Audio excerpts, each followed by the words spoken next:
Imagine a moment when a nation decides enough is enough, drawing a clear line in the sand with unprecedented resolve. That's precisely what happened in the spring of 2025, following a truly horrific act of terror. Yeah, it was a real turning point. Today, we're embarking on a deep dive into Operation Sindoor, India's new doctrine of deterrence, a strategy born directly from the crucible of the 2025 India-Pakistan crisis. Our mission today is really to unpack the intricate layers of this pivotal moment.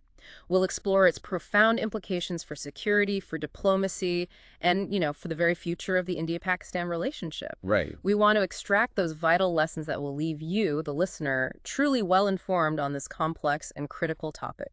And to guide us through this fascinating and at times pretty sobering material, our insights are drawn from a comprehensive compilation of perspectives. We're pulling from a diverse array of military practitioners, strategic analysts, scholars of nuclear deterrence, and seasoned diplomats, all analyzing this watershed event. So, quite a range of viewpoints to draw on. Absolutely. So let's unpack what truly became a new normal in South Asia. Well, for decades, India's security approach to Pakistan was, by and large, characterized by caution. Responses were always meticulously calibrated, often out of necessity, living under the ever-present, almost suffocating shadow of nuclear weapons. Always that nuclear overhang, isn't there? Always. But everything changed fundamentally after the gruesome Pahalgam attacks on April 22, 2025. This wasn't just another incident, it tragically claimed the lives of 26 innocent tourists, targeted explicitly on religious grounds. And the trigger, or at least the incitement, seemed quite direct. Extremely direct. What made it particularly egregious was a provocative speech from Pakistan Army Chief General, now Field Marshal, Asim Munir. He, in an address to overseas Pakistanis, rhetorically described Kashmir as Pakistan's jugular. Wow. Given the context, that statement was widely seen as a direct green light, essentially, to terrorists. That sounds like a true breaking point then. So Operation Sindoor, in response, really exemplified India's newfound resolve. This wasn't merely a military action, right? It employed a potent combination of kinetic force meeting direct military action and political instruments, too. Exactly. The objective was crystal clear: to signal unequivocally that the pursuit of terrorism as an instrument of state policy would now incur tangible, escalating, and frankly, unacceptable costs. So no more just absorbing blows. No. This wasn't about absorbing blows anymore. It was about imposing them, a fundamental shift in mindset. Right. And this wasn't a one-off retaliatory strike. On May 12, Prime Minister Narendra Modi articulated the core tenets of India's new response doctrine, defining this new normal in no uncertain terms. Okay, what were those key tenets? He laid out three crucial principles. First, any Pakistan-perpetrated terrorist attack on Indian soil would be met with assured and proportionate retaliation. Assured being the key word there. Second, and this is a significant shift, India would no longer be deterred by nuclear blackmail in its resolve to strike terrorist sanctuaries across the border. That's huge. That is a major change from previous postures. Absolutely. And thirdly, and perhaps most pointedly, no distinction would be made between terrorists and their state sponsors. Calling out the state link directly. Yes, directly calling out the false equivalents that had often been made, perhaps conveniently, by the international community. Here's where it gets really interesting then, because this marked such a significant departure from India's previous approaches. If we look back at the 2016 surgical strikes, or even the 2019 Balakot airstrikes, India had exercised a great deal of restraint, hadn't they? They had. The aim then was more symbolic resolve, carefully avoiding striking deep into Pakistan's mainland. But Operation Sindoor, though, that fundamentally shifted the game. India's focus was now on dismantling Pakistan's terror factories across their entire operational chain, not just, the forward launch pads. That's the critical difference, the whole supply chain, so to speak. And crucially, this was a non-contact war, right? Driven by advanced technology, missiles, drones, executing precision strikes without physically crossing territorial boundaries. Precisely. Yeah. Leveraging that technological edge. And this wasn't some impulsive reaction either. The operation was the culmination of weeks of meticulous planning and detailed intelligence gathering. So very deliberate. Very deliberate. The targets chosen were of extreme precision, reflecting deep insights into Pakistan's terror infrastructure. We're talking about the nerve centers behind some of the most heinous attacks on India. Like which ones? Places like Markaz Subhanallah in Bahawalpur and Markaz Taiba in Muridke, sites directly linked to major incidents such as the IC-814 hijacking, the 2001 Parliament attack, and the devastating 26/11 Mumbai carnage. So hitting the historical roots of these groups. Exactly. They also hit camps in Sialkot, Muzaffarabad, and Barnola, identified as key hubs for fanatical indoctrination and recruitment. Okay. And even critical logistics points like the Sarjal facility at Tara Kalan, a major weapons storage site, and forward launch pads for infiltration in Kotli and Muzaffarabad were on the target list. A comprehensive sweep then. So what does this all mean for the future of conflict in the region? Well, these actions established an undeniable new threshold. Terror attacks emanating from Pakistani soil would now be met with military force, not merely as a threat, but as a firm precedent. The rules of the game changed. Fundamentally. This approach directly challenged Pakistan's long-standing nuclear doctrine, signaling India's clear intent not to be deterred from using force, restrained only by its own self-perceived thresholds. Right. It essentially pulled back the curtain, exposing the very real limitations of Pakistan's long-relied-upon nuclear shield in protecting and enabling terrorism. Okay, let's dig into that a bit more.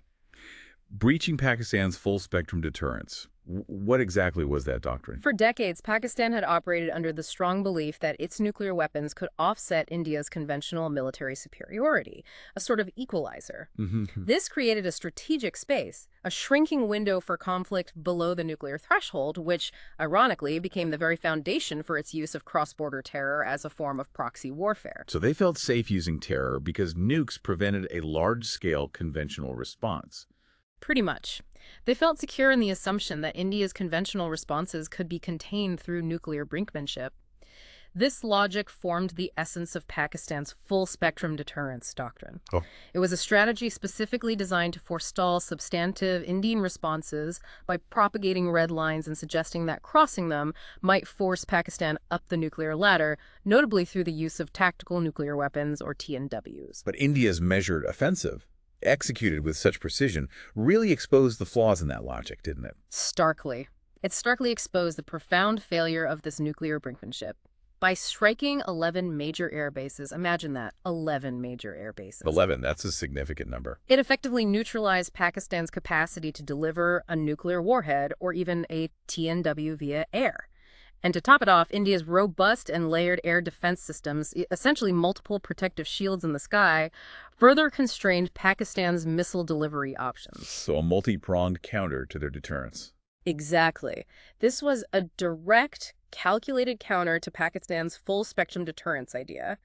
The precision was absolutely crucial here. How so? The deliberate targeting of critical military assets like Sargada and Nur Khan underscored India's capability to undertake what we call non-strategic conventional strikes on strategic targets with devastating effect. Meaning hitting important stuff without going nuclear. Precisely. And there was one particular strike that reportedly fell incredibly close to Pakistan's command and control center. Really? Which further indicated a clear breach of air defenses and showcased India's precision strike capabilities. This wasn't just about destroying infrastructure, it was about demonstrating a profound and deeply unsettling capability to Pakistan. Understandably, Pakistan must have felt unnerved by this. Extremely. Islamabad reportedly sought U.S. help for an off-ramp, highlighted by a direct call from Pakistan's Chief of Army Staff, General Munir, to Secretary Rubio, urgently seeking an early ceasefire. Trying to de-escalate quickly. Yes, but they also responded kinetically.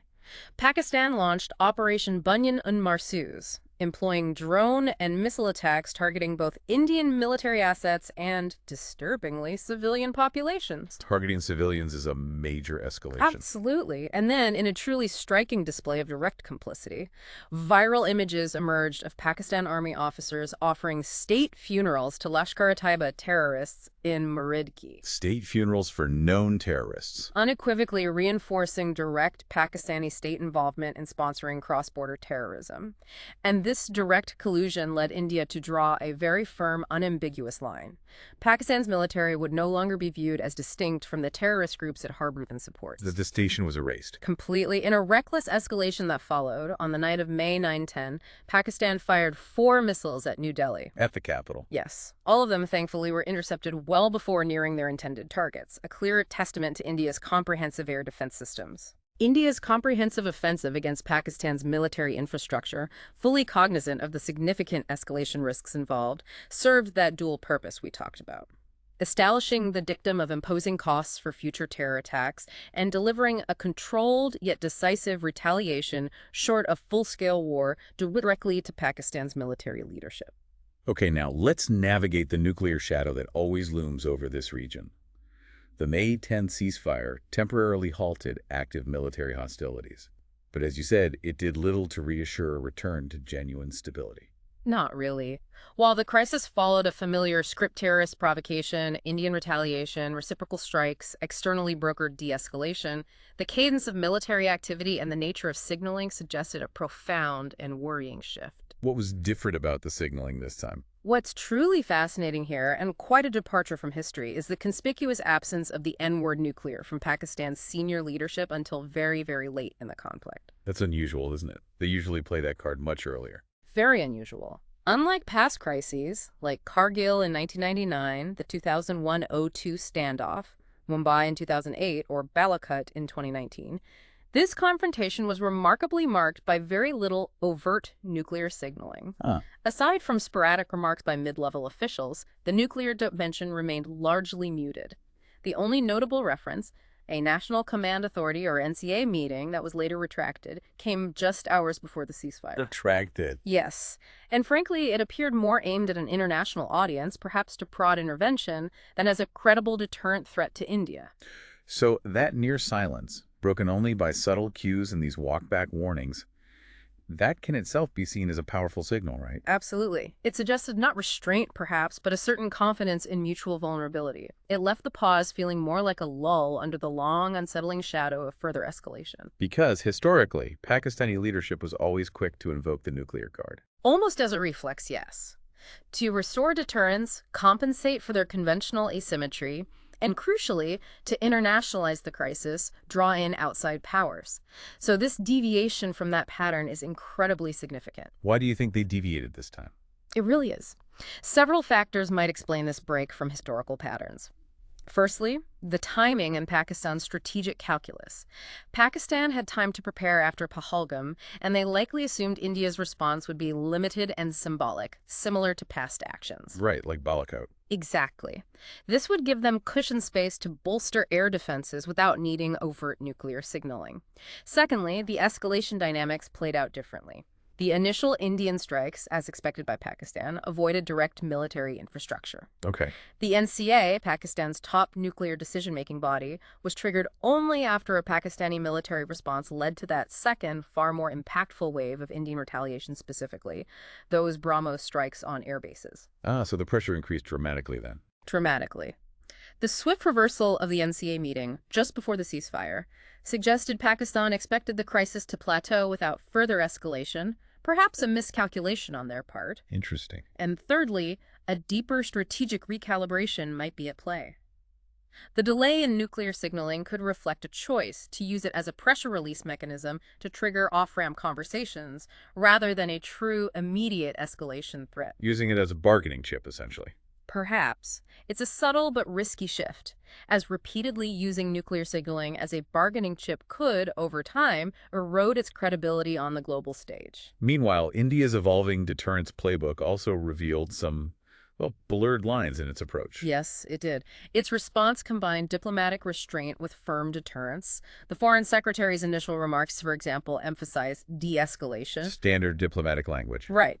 But Prime Minister Modi's address made it explicitly clear India would not differentiate between conventional and unconventional attacks. That's a key line. Merging terrorism and conventional attacks in terms of response. Precisely. And then Defense Minister Rajnath Singh's call for IAEA inspections of Pakistan's nuclear arsenal further highlighted genuine concerns over what India viewed as irresponsible behavior. This mixed messaging from India introduced an element of strategic ambiguity. Which is bound to impact future crises. Absolutely. It's going to profoundly impact the nature of the next crisis. This raises a really important question for anyone observing this region. Which is? By erasing the traditional distinction between state-sponsored terrorism and state aggression, India effectively reinforced its right to respond militarily. But if every proxy strike is now treated as a casus belli, a justification for war, does the escalation ladder become shorter and steeper? Less room for maneuver. Exactly, reducing precious room for calibrated responses. India's mixed messaging undeniably created asymmetric pressures for Pakistan, fundamentally increasing the unpredictability of Indian responses. So Pakistan doesn't know how India will react next time. Which could lead to either delayed or accelerated nuclear signaling in future crises, depending entirely on Pakistan's internal perceptions and, frankly, panic levels. And we saw a clear hardening posture from India, too, didn't we? Those strikes near Karana Hills. Yes. Its strikes near Pakistan's alleged strategic infrastructure at Karana Hills, which are quite close to the Nur Khan and Sargodha air bases, combined with the rhetoric about refusing nuclear blackmail, definitely pointed to a more assertive stance. Even if they denied targeting it directly. Right. While Air Marshal Party denied explicitly targeting Karana Hills, the perceived proximity to nuclear assets remains incredibly sensitive. The symbolic impact of these strikes can be far greater than their kinetic effect, especially if they are perceived as being adjacent to nuclear infrastructure or even military leadership nodes. So the ceasefire kind of became a mirage. Both sides claimed victory. Ultimately, yes. Both India and Pakistan walked away from the crisis claiming victory, which has, predictably, hardened domestic postures in both countries. How did each side see it? India views its BrahMos strikes as having compelled the ceasefire, seeing them as decisive. Meanwhile, Pakistan interprets its delayed nuclear signaling as evidence that its deterrence remains effective.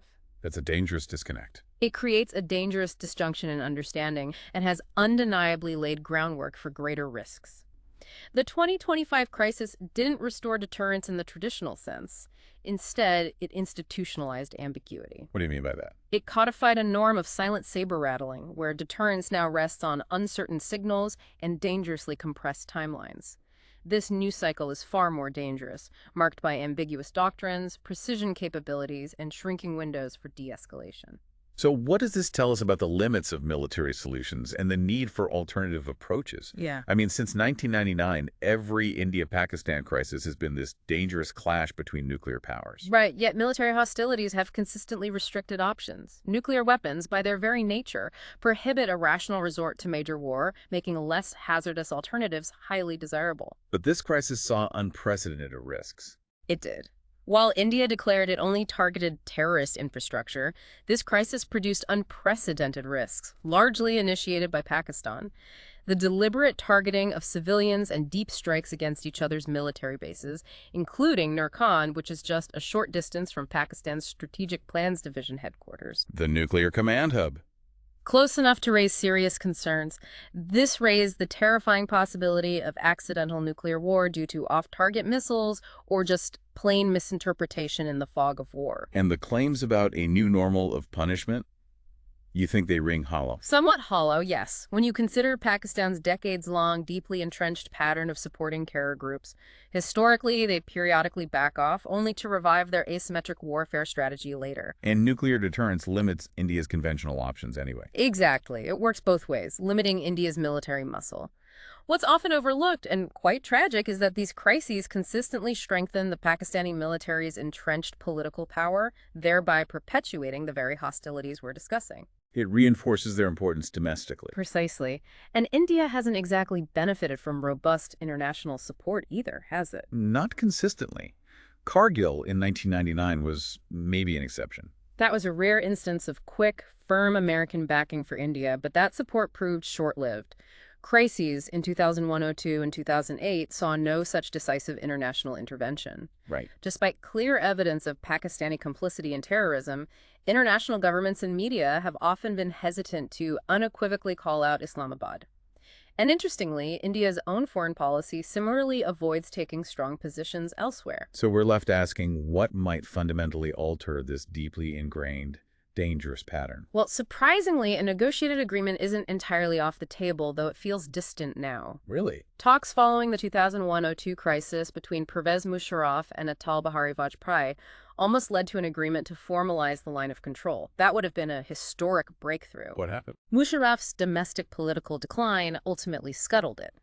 Given Pakistan's current profound political turmoil, a similar grand compromise seems unlikely today. So what else could change things? Some analysts suggest that a major national crisis in Pakistan, think national collapse or a significant weakening of its army, could prompt a genuine change of heart from within. A drastic scenario. Very drastic. And while highly risky, the potential fragmentation of Pakistan, a nuanced and controversial view, could hypothetically yield strategic gains for India by removing the source of perpetual conflict. But it's also important to remember that a major source of India's Pakistan problem is, surprisingly, internal, isn't it? That's a crucial point. The horrific Pahalgam massacre, for example, was made possible by serious security preparedness lapses within India itself, in intelligence gathering, equipment, training, organization, And accountability. A woeful lack of accountability allows these vulnerabilities to persist. For a truly strong and secure foundation, India really requires a domestic settlement that meaningfully integrates Kashmir into the nation, addressing the internal grievances that Pakistan so readily exploits. And what about incentivizing change in Pakistan through other means? To incentivize a more positive and lasting change, some analysts propose India could consider retaliating in kind on a non-military front. How so? This would mean potentially supporting the Baloch nationalist movement more substantially, encouraging separatist tendencies in Sindh, a province already unrest-ridden, and backing secessionist tendencies in Khyber Pakhtunkhwa. Internal destabilization as leverage. The credible threat of such internal destabilization, rather than direct military confrontation, might be enough to compel the Pakistan army to genuinely rethink its deeply entrenched strategy on Kashmir. It's a different kind of pressure, one that targets their internal vulnerabilities. Let's turn our attention now to strategic thought and preparedness, moving beyond just the battlefield. Operation Sindoor truly underscores the Indian government's unwavering determination, doesn't it? Absolutely. A determination to respond to terrorism regardless of the perceived consequences. This high-intensity, very public military operation marks a significant doctrinal innovation and a clear strategic shift from previous approaches. It signals that low-level military actions like 2016 and 2019 might be off the table now. They may no longer be India's preferred response, yes. India can now employ varying degrees of conventional force, opening up a much wider range of punitive possibilities. And crucially, you mentioned India no longer accepts that distinction between terrorism and conventional aggression. Right. No fundamental distinction between subconventional terrorism and conventional military aggression. This completely eliminates Pakistan's traditional exploitation of this gray space, where they could operate proxies without fearing direct military retaliation. Okay, this next point seems huge. Challenging Pakistan's deterrent assumptions. Can you break that down? Yes. Operation Sindoor directly challenged two key Pakistani deterrent assumptions. First, the perceived space they thought existed between subconventional and conventional aggression, basically the idea they could use terror without triggering a conventional war. Right. And second, their refusal to accept any space between conventional and nuclear domains, meaning their belief that India could not use conventional options without immediately worrying about Pakistani tactical nuclear weapons. So India called both bluffs. Essentially, yes. Operation Sindoor called both bluffs, effectively removing the first space and clearly demonstrating India's overwhelming conventional superiority. Pakistan, frankly, cannot win a conventional exchange without bringing nuclear threats into play, and India just showed it's not easily deterred by those threats. And the operation also sought to create a new tripwire situation. That seems to be the idea. India's stated doctrine is now that any terrorist attack on its soil initiates a conventional military conflict. Putting the onus on Pakistan. Exactly. Placing the onus squarely on Pakistan to prevent terror if it seeks to avoid military conflict. Operation Sindoor, as India explicitly stated, was just the trailer for this new approach. And no more need for exhaustive proof for the international community. Delhi no longer feels the need to furnish reams of conclusive evidence. The mere presence of anti-India terrorist organizations in Pakistan, not brought to justice, is now considered sufficient justification for punitive measures. That's a significant shift. Right, lowering the burden of proof publicly. And this was also about reinstating the deterrence from Balakot. Correct. The operation sought to solidify the deterrence against terrorism that was briefly established by the 2019 Balakot strikes, which the Pahalgam attack had so brutally ruptured. And India's view on third-party involvement now. Limited. Very limited. From India's perspective, the role of third parties, international actors, is now seen as limited to either supporting India or choosing not to.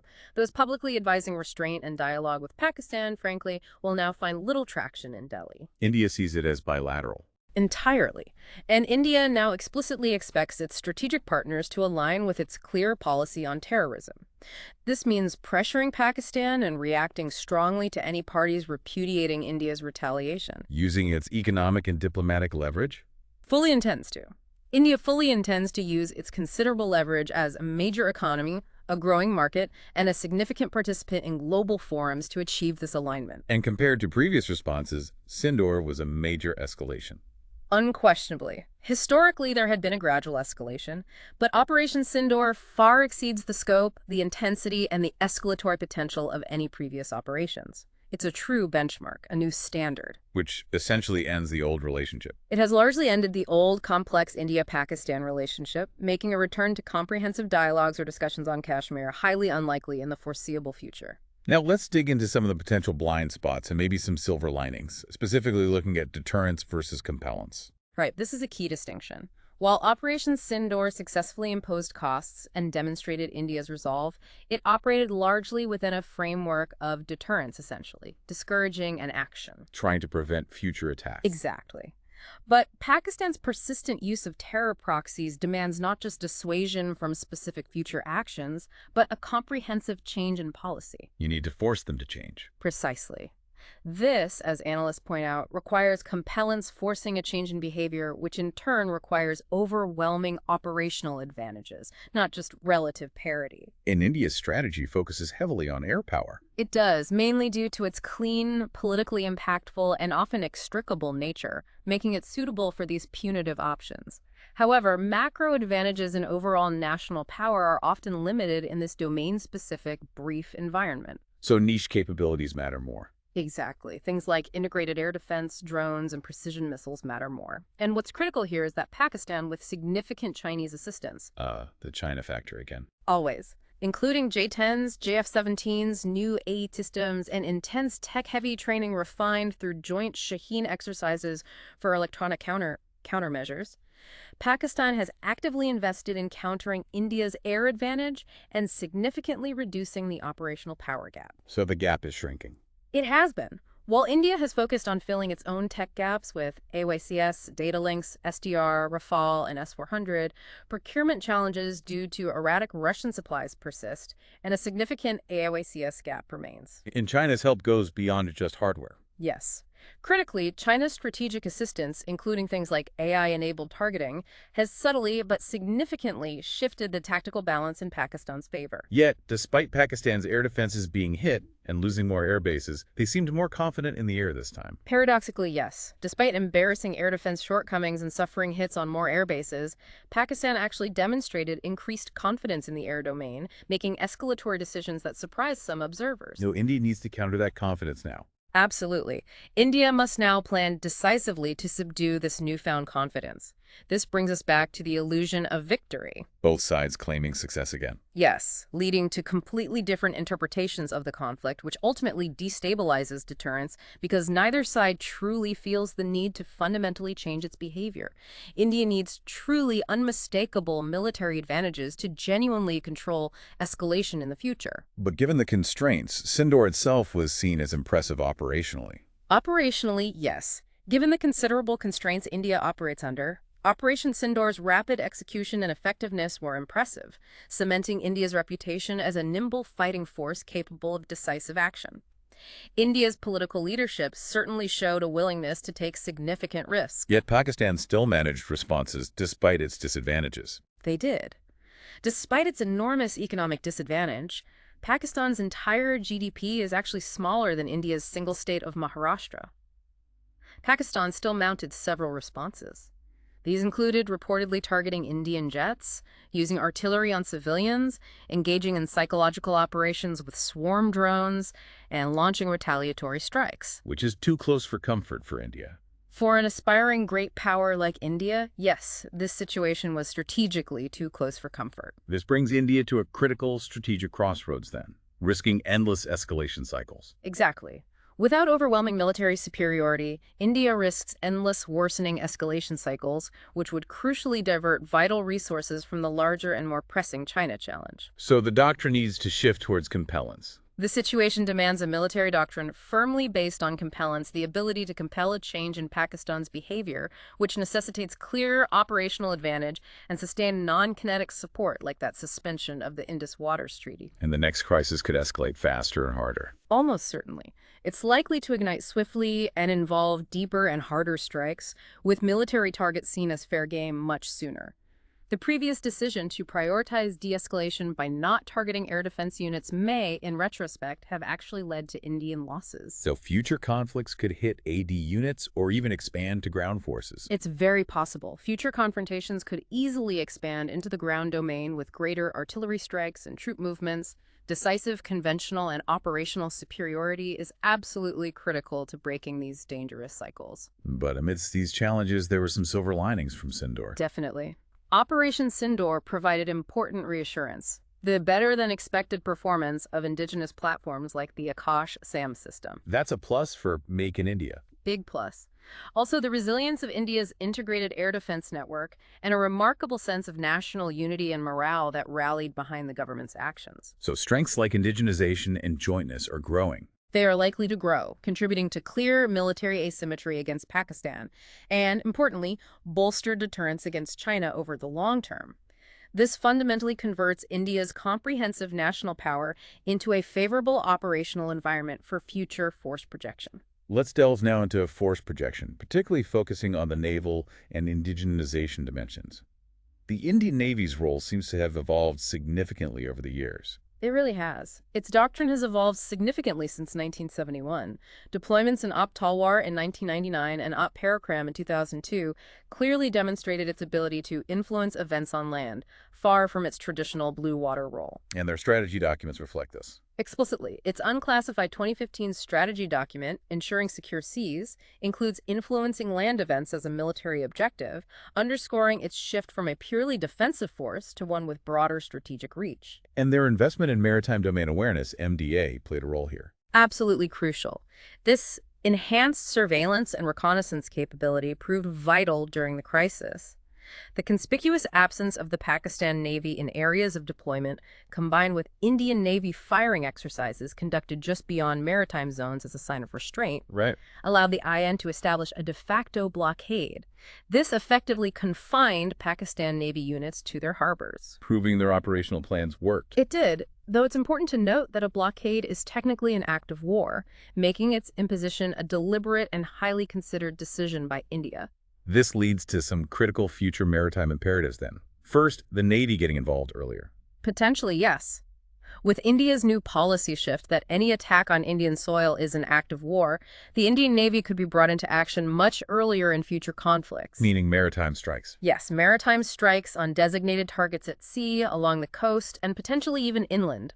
This expands the area of operations but dramatically risks full-fledged conflict. So they need faster response times and operational basis. It necessitates a rapid reevaluation and shortening of the Navy's response time and the full operationalization of its forward bases. Second, the shift towards compellence using the Navy. Yes. As conventional deterrence has proven insufficient, compellence may become India's preferred strategy.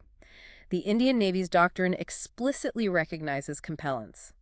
In Sindoor, the carrier battle group and other deployed ships proved to be incredibly effective instruments of compellence. Showing they can induce change, not just prevent attacks. Exactly. And thirdly, and perhaps most critically, the nuclear dimension at sea. How does that differ? The potential for escalation means the nuclear factor may come into play much earlier. The maritime domain presents a very different arena for tactical nuclear weapons, especially against a large, high-value target like a carrier battle group. And India's doctrine covers attacks on forces anywhere. Yes. India's nuclear doctrine calls for retaliation against major attacks on Indian territory or forces anywhere, including biological or chemical weapons. This deeply impacts conventional operations under the nuclear shadow, requiring intense operations while simultaneously managing escalating risks. And international trade routes are a factor. International sentiment must also be carefully accounted for, especially given the potential impact on global trade routes through key choke points like the Strait of Hormuz and Bab el-Mandeb. Shifting to indigenization, Operation Sindoor heavily relied on technology, right? Hugely. Everything from advanced air defense systems and surveillance to target acquisition, precision missiles, drones, and loitering munitions. It effectively showcased India's capability for highly accurate precision strikes. And boosted confidence in indigenous platforms like Akash and BrahMos. Certainly did. Along with select drones, it boosted both public and the private defense ecosystem's faith in India's Atmanirbhar, or self-reliant, journey and its recent defense reforms. But it wasn't a complete picture of readiness.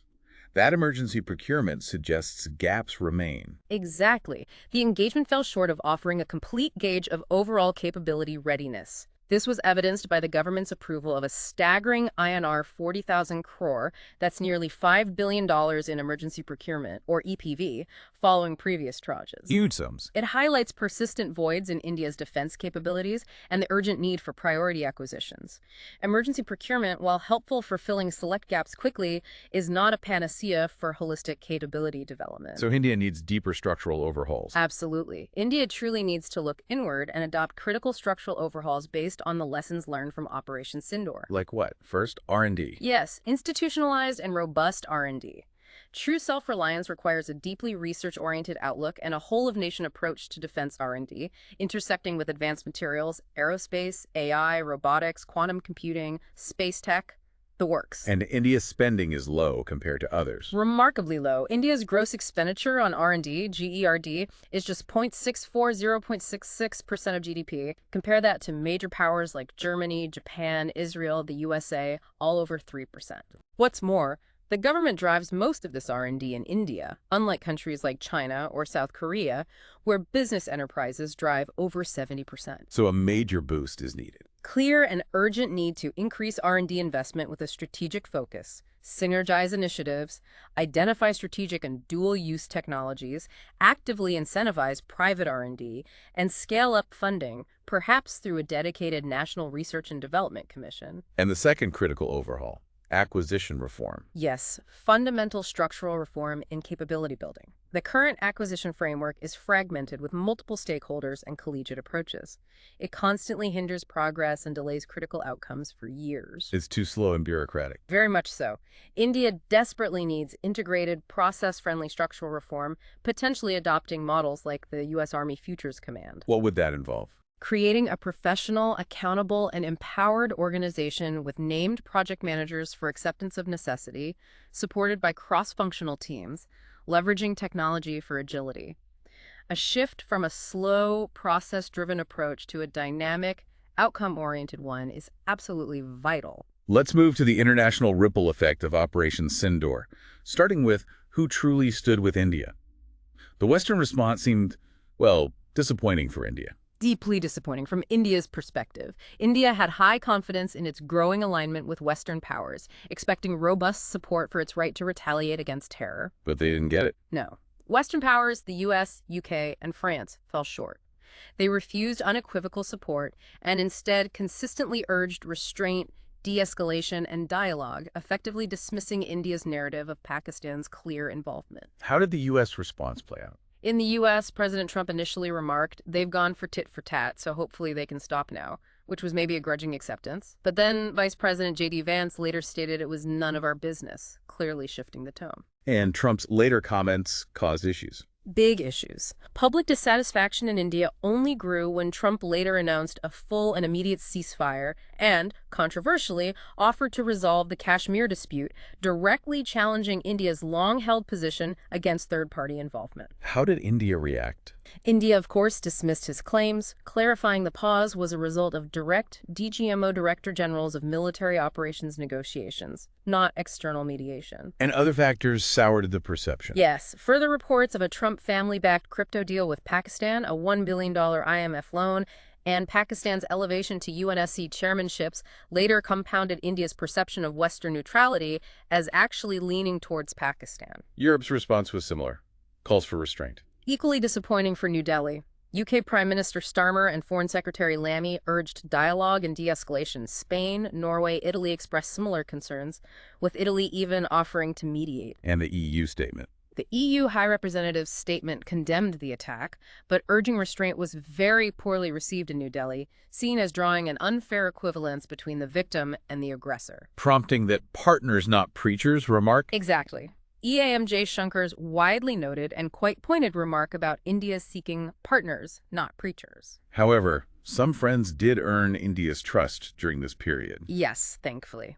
Israel emerged as the only country to offer unequivocal, immediate support. Its ambassador to India declared on X, Israel supports India's right for self-defense. That message deeply resonated. And France. France distinguished itself from other European nations by acknowledging India's legitimate security concerns while still advocating restraint. Its embassy affirmed support for India in its fight against terrorist groups. A bit more nuanced. What about Russia? Russia, while President Putin made no personal remarks, the Russian Ministry of Foreign Affairs expressed deep concern and strongly condemned terrorism, urging restraint and resolution through existing agreements. Standard, but supportive. But they made a significant gesture later. Crucially, yes.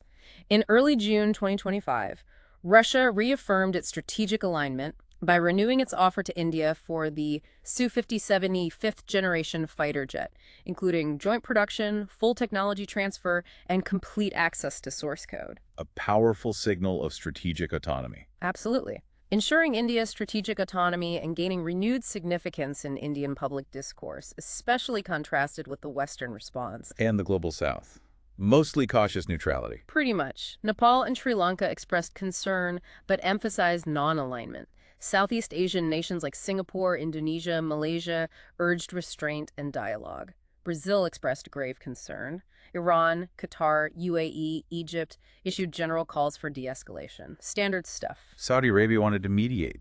Yes, sought a proactive diplomatic role. However, Bangladesh's silence stood out as a conspicuous omission given its historical ties and its own issues with Pakistan-sponsored extremism. So these responses showed the limits of solidarity. Clearly underscored the limits of solidarity when strategic interests truly collide. Let's turn now to the friends of our enemy, specifically the crucial China factor, which played a very active role alongside others like Turkey and Azerbaijan. Right. Pakistan shares deep, historically rooted ties with Turkey and Azerbaijan, defined by shared Islamic identity, cultural commonalities, and consistent support on the Kashmir dispute. Both are significant arms suppliers to Pakistan. And they offered overt support during the crisis. Yes. Turkish President Erdogan expressed solidarity, and Turkey's Ministry of Foreign Affairs condemned India's provocative steps and attacks targeting civilians. Azerbaijan echoed this stance. There were reports of military supplies. Reports emerged of Turkish cargo planes delivering military supplies, and Pakistan notably deployed over 400 Turkish-made Asisgard Sangar drones targeting Indian areas. Pakistan is also preparing to purchase the ALP-300G air defense system from Turkey, which caused backlash in India. Significant Indian public backlash, yes, with calls for boycotts and travel bans. But China's role was even more pivotal, wasn't it? Absolutely. China, the largest and most critical supporter of the Pakistan army, maintained a very calculated narrative throughout the crisis. How did they frame it? Its foreign ministry spokesperson described India's operation as regrettable and urged restraint, while consistently downplaying the horrific Pahalgam attack itself. China conveyed full understanding of Pakistan's legitimate security concerns and played a crucial role in tempering the language of the UNSC's statement, pulling it back from anything too critical of Pakistan. And their media amplified Pakistan's narrative. Consistently. Chinese state media, like Xinhua, frequently downplayed the terror attack and amplified Pakistan's propaganda, including completely unverified stories of Indian aircraft losses and accusations of India escalating tensions by violating the Indus Waters Treaty. Online trolls got involved too. Yes. Chinese bloggers and Wuma, or online commentators, actively supported Pakistan's disinformation efforts, exaggerating Indian losses and portraying India as the aggressor. What's truly critical, though, is the shift towards battlefield collusion. Yes, this is the major takeaway. The crisis marked a significant turning point towards battlefield collusion between Pakistan and China.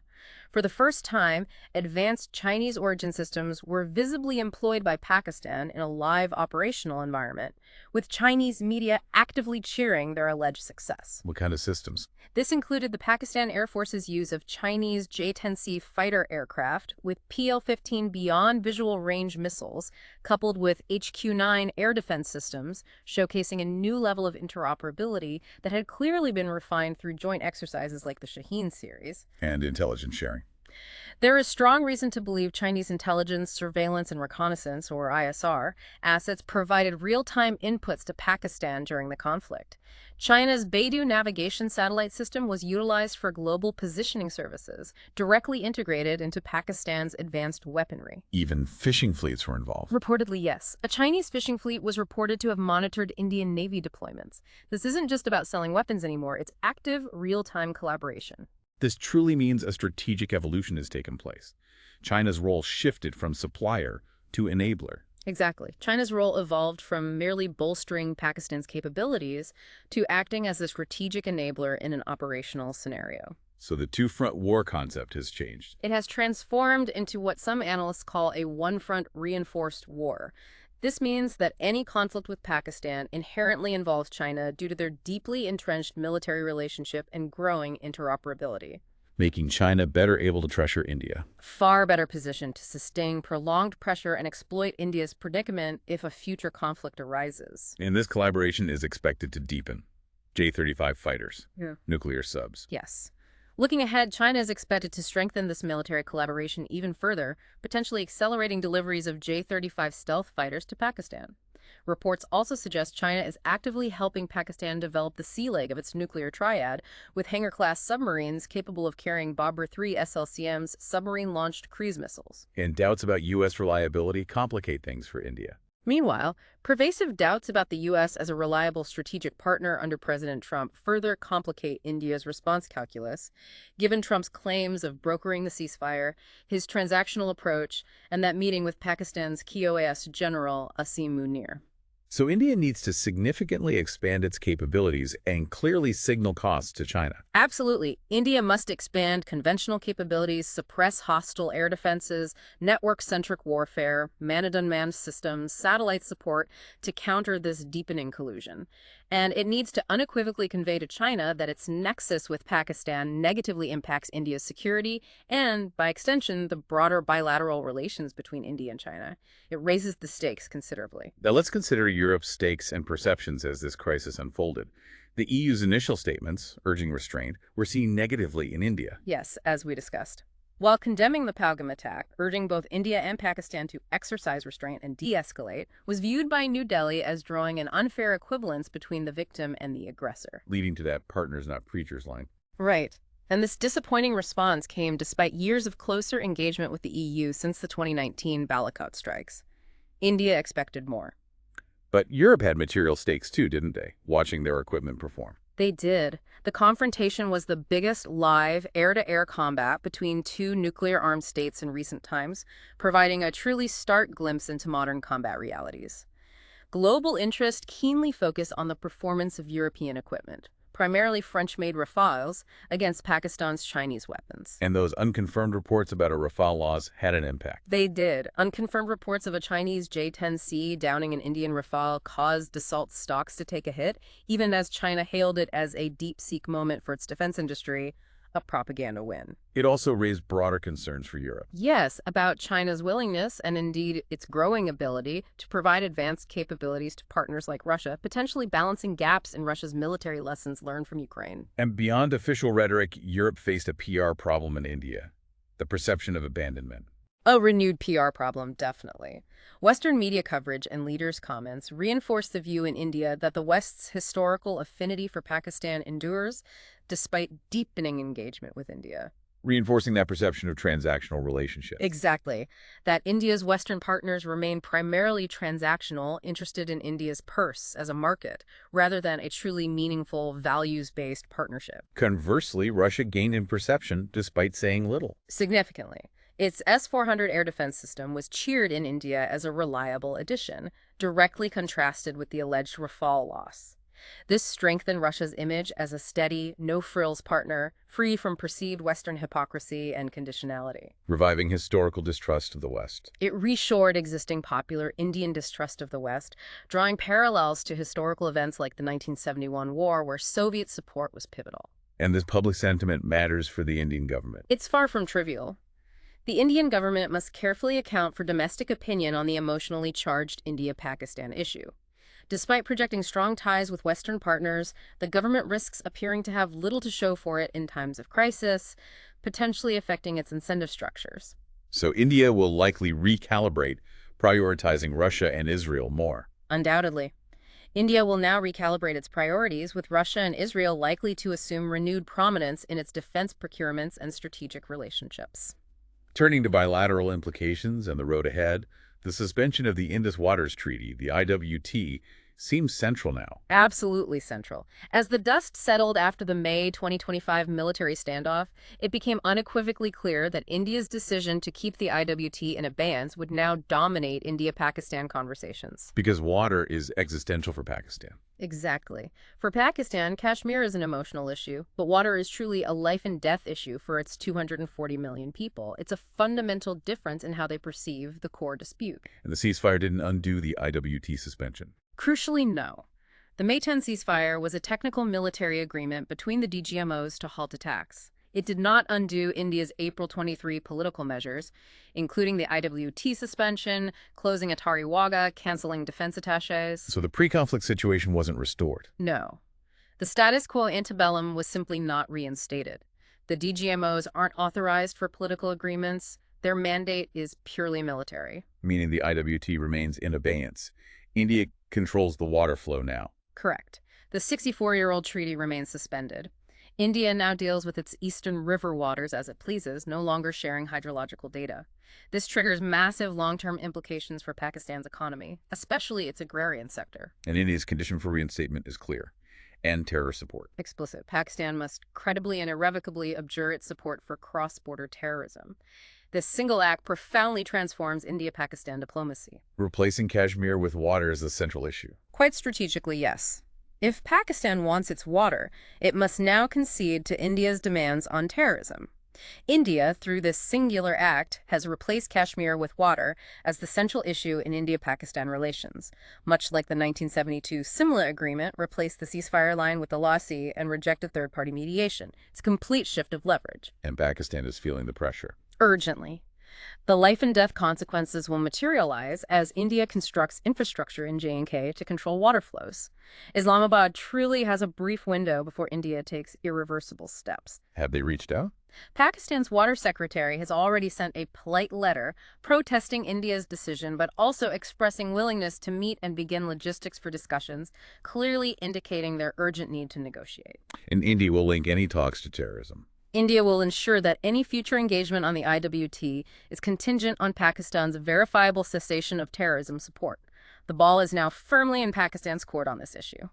Let's talk about crisis management mechanisms. That DGMO hotline call on May 10th was critical in halting operations. Absolutely vital. That single call underscored the critical importance of this direct military-to-military line. It's the primary bulwark against catastrophic escalation between these nuclear-armed adversaries. And this system has worked before. The 2021 ceasefire. Yes, this multi-tiered communication system, local commanders, flag meetings, and especially the DGMO level, has proven its worth repeatedly, notably the February 2021 understanding that brought sustained calm along the line of control.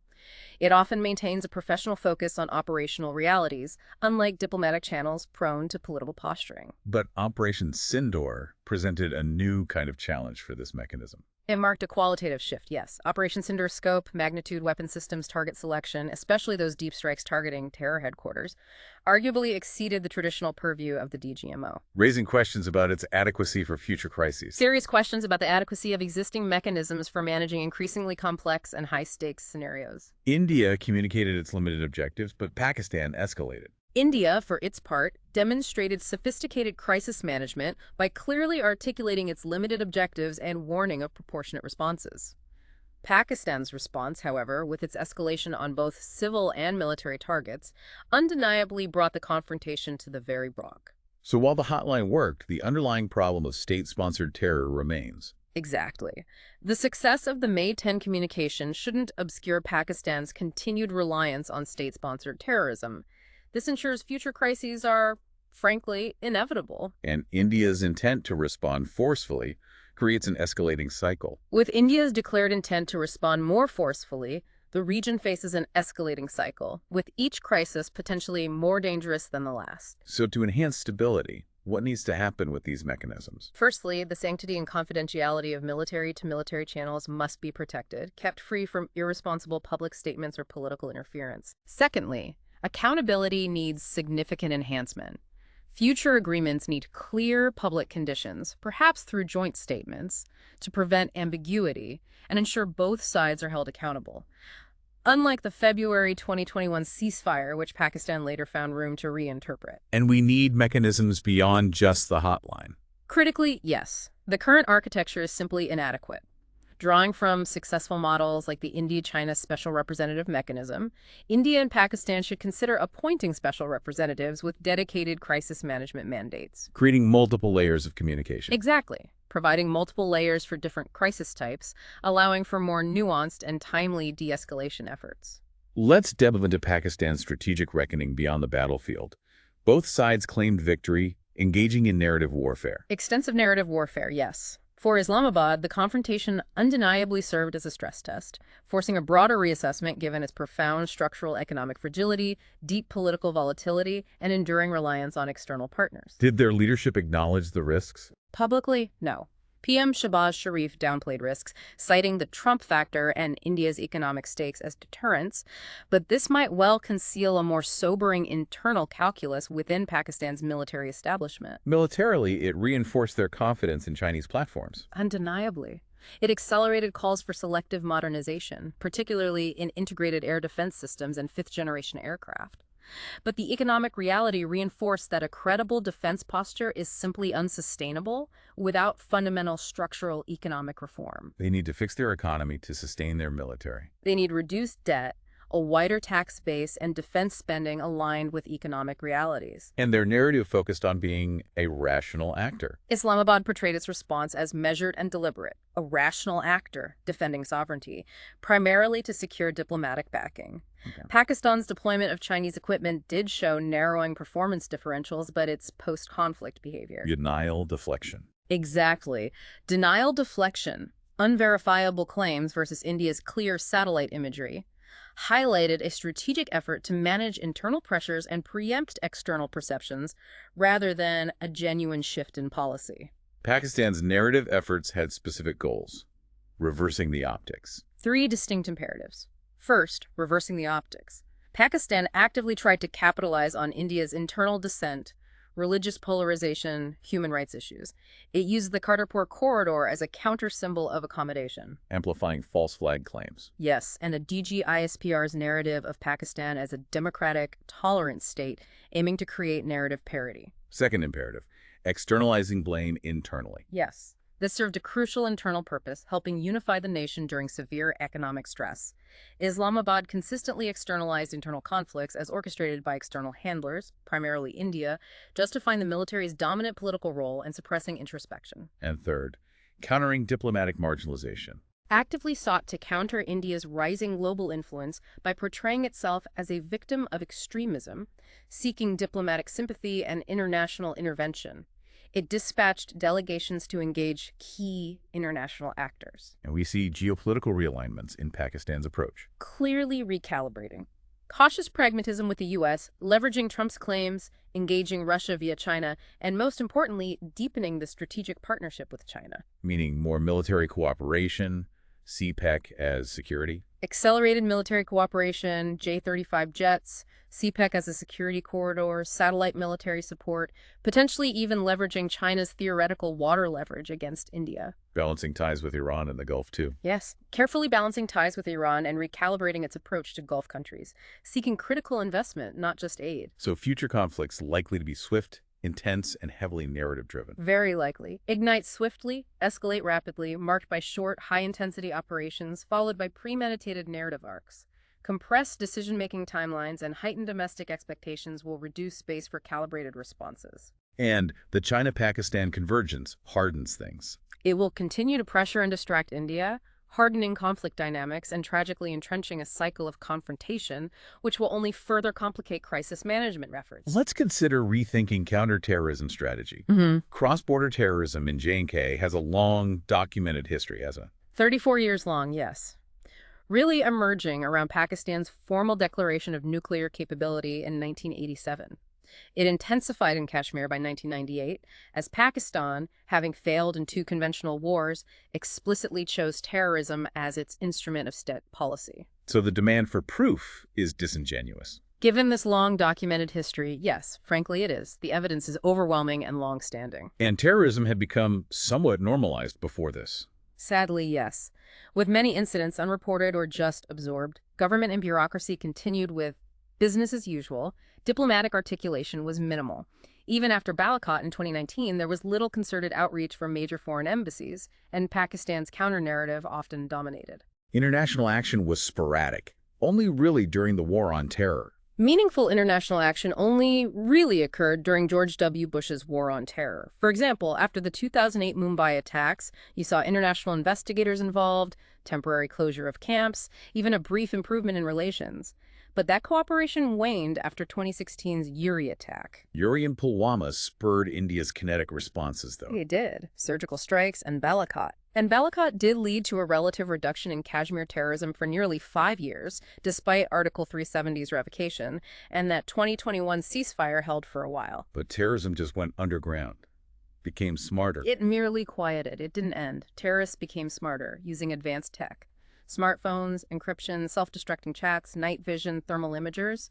They operate in small, mobile numbers, making intel gathering incredibly difficult. And troop redeployments to the China border created vacuums. Critically, yes. Troop redeployment created security vacuums in J&K, which terrorists quickly exploited, leading to incidents like the 2024 bus attack and ultimately the tragic Pahalgam massacre. And Pakistan deliberately sought escalation after Pahalgam. It seems so. With cruel taunts to victims' families and inflammatory rhetoric from General Munir, Pakistan was militarily prepared, claiming victory by hitting Indian aircraft even as its own airfields were struck. And the global focus shifted away from the terror attack. Rapidly shifted from the terror attack itself to the perceived dangers of an India-Pakistan war, with President Trump claiming to have stopped a nuclear conflict. So Pakistan perceived gains from this. Domestically, yes. Its army gained mediation leverage, an image boost, a new field marshal, and a jump in defense expenditure. General Asim Munir's secret U.S. visit even suggested Pakistan might be repurposed by the U.S. to counter Iran, indicating Pakistan's limited bargaining power given its severe dependence on IMF loans. So how does India approach its comprehensive counterterrorism strategy now? The Operation Sindoor Doctrine has those 3 pillars. Right. Decisive retaliation on India's terms, zero tolerance for nuclear blackmail, and no distinction between terrorists and sponsors. Which requires sustained commitment. Higher defense spending, permanent alert. Absolutely. This doctrine fundamentally necessitates significantly higher defense spending and a permanent alert posture in Kashmir, as any relaxation has historically led to renewed terrorism.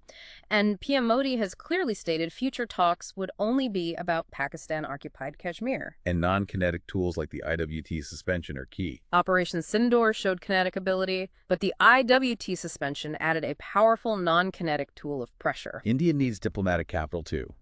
And alliances. Considerable diplomatic capital will be needed, especially with likely U.S. interests involved. And India must strategically strengthen its counterterrorism stance through alliances, Australia, UK, Israel, even Islamic states fighting extremism, maybe a new T20 alliance. But the ultimate challenge is internal divisions in India. Ultimately, yes. For terrorism to end, India must build a compelling narrative and military deterrence, but also find ways to address its internal divisions, arguably the most difficult and enduring challenge of all. When preparing for Jammu and Kashmir's future, understanding the historical drivers is key, right?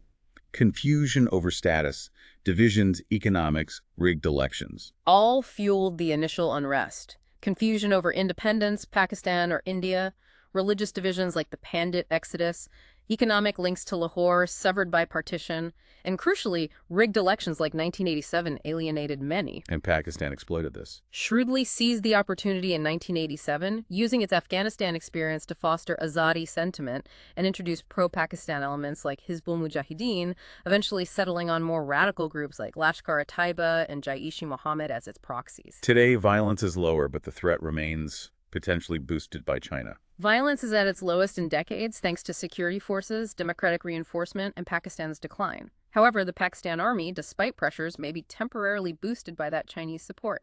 They continue to train Lashkar and Jaish, rebranded as TRF or PAFF for that secular political facade to evade scrutiny. And these groups are tech-savvy and hard to track. Highly trained, relying on advanced tech.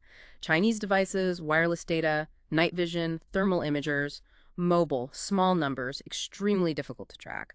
A persistent, sophisticated threat. So consolidating public sentiment in J&K is crucial, countering propaganda. Absolutely. While the overground network is weaker and local recruitment low, the state must consolidate public sentiment clearly seen in those post-Pahalgam protests. Grassroots, democratic engagement, and public outreach are vital to counter Pakistani propaganda. Security forces need to adapt. Strengthen human intelligence. Need to reorient to counter guerrilla tactics, strengthening human intelligence networks by actively interacting with border populations, building trust. And counterintelligence needs boosting. Cyber patrolling. Must enhance counter-intel by penetrating networks, maybe flipping overground workers and monitoring money movement. Cyber patrolling social media is vital to prevent youth radicalization involving civil society and families. And politically, Article 370's abrogation resolved the status question. Economic integration is key. Broadly resolved the political question, yes. Reinforcing J&K's sovereignty in India is key. Economic integration through trade, manufacturing, tourism will deepen emotional ties. That strong public support, like the naval officer's widow speaking out, shows powerful solidarity that needs robust institutional support. Finally, what does all this tell us about building a truly holistic counterterrorism framework? Sindoor was a tactical success, but strategic efficacy is uncertain. Exactly. Tactical and operational success, yes, but its strategic efficacy in diminishing the long-term threat remains to be seen.